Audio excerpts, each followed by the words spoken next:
Hey everyone, Michael Fabiano here with Sports Illustrated Fantasy, and we now have 2 weeks of fantasy football in the books, and we've had a lot of injuries specifically to the quarterback position. So for those of you who need help, I'm bringing in SI's fantasy and betting analyst, Jen Piacenti, to help you on the waiver wire. And Jen, let's start off with the quarterbacks. Who should people be looking to pick up for week 3?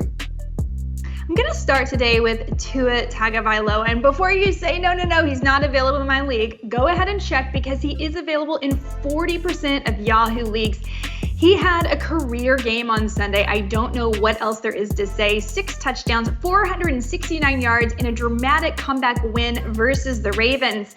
Now, do I expect this to necessarily keep up? No, not necessarily, especially this week versus the Bills, who have only allowed 17 total points to opposing teams this year and an average of 12 points per game to opposing quarterbacks. But listen, you just can't leave him on the waiver wire. And if you lost Trey Lance, or if you're dealing with the Dak Prescott injury, Tua Tagovailoa, who is the QB5 on the season so far leads the league in passing and passing touchdowns, you should probably grab Tua Tagovailoa. If you don't want to go Tua and you're still streaming because you're waiting for Dak to come back, I kind of like the look of Jared Goff. Listen, when you have a receiver like Amon-Ra St. Brown, it's kind of hard not to put up decent numbers. And right now, Jared Goff is tied for the second most touchdowns among quarterbacks with Lamar Jackson and Justin Herbert. This week, he gets the Minnesota Vikings, who've surrendered the 3rd most passing yards to opposing quarterbacks. It's a good matchup with the highest game total of the week.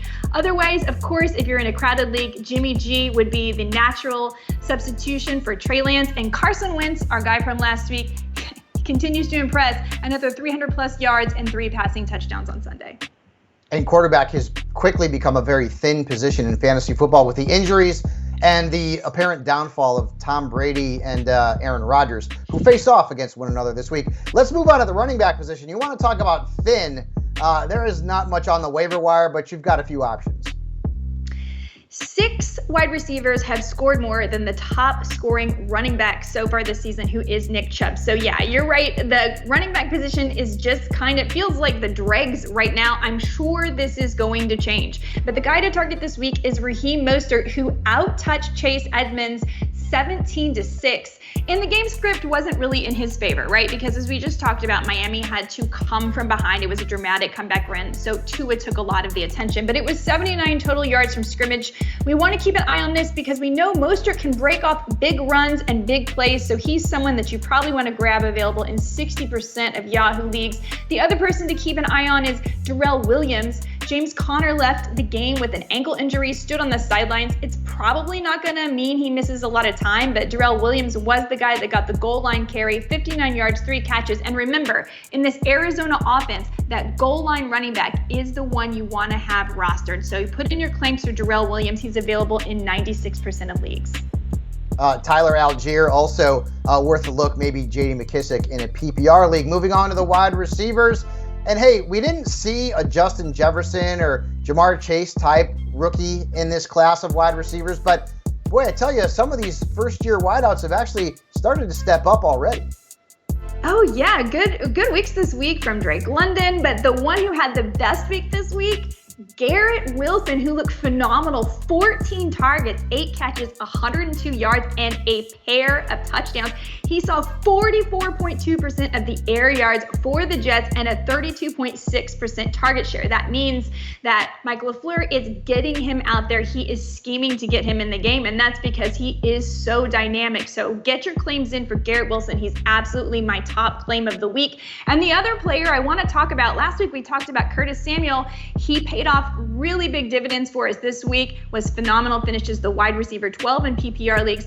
We're now looking at Jahan Dotson, who, get this, 3 touchdowns and a 2-point conversion in just his first 2 games. So if we're buying into Carson Wentz, we're probably also buying into Jahan Dotson. And listen, goal line chemistry is really important, and Carson Wentz has it with Dotson. First-year rookie, looking strong. He can play inside, outside, super flexible, super athletic. I really like the look of him.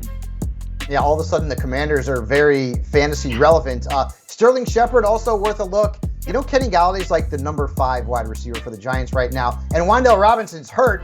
And then if you're looking short-term, Noah Brown of our beloved Dallas Cowboys. If you're looking long-term, Michael Gallup could be back in the next couple of weeks, and he's out there as well. Now let's move to maybe the grossest position in the history of fantasy football, at least this year, the tight ends.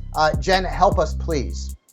So, Gerald Everett is actually the tight end 4 on the season. He's run the second most routes after Travis Kelce. In this week's game, he had the same amount of targets as Mike Williams and Austin Eckler. So listen, 6 catches, 71 yards, not a huge day, but we're just looking for a solid floor. And until he shows us otherwise, I think we just have to go ahead and trust Everett. I'm sure some of these numbers have been inflated because of Keenan Allen's absence, but that being said, you got to roll with what's working.